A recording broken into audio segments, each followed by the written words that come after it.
বিষ্ণু বলেছেন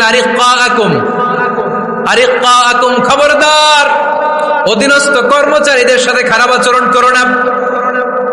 আতঈমুহুম মিম্মা তাকুলুন ওয়াকসুহুম মিম্মা তালবিসুন, খবরদার মনে রেখো তোমরা যা খাবে তোমাদের অধীনস্থ কর্মচারীদেরও তা খাওয়াবে, তোমরা যা পড়বে তাদেরও তা পড়াবে।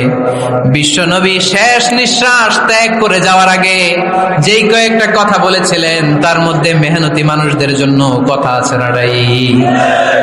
বিষ্ণু ইসলাম যখন শেষ নিঃশ্বাস ত্যাগ করবেন তিনি বলেছিলেন আসসালাত আসসালাত, উম্মতেরা নামাজ নামাজ নামাজ ছেড়ে দিও না, নামাজ তরক করো না, নামাজ কাজা করো না।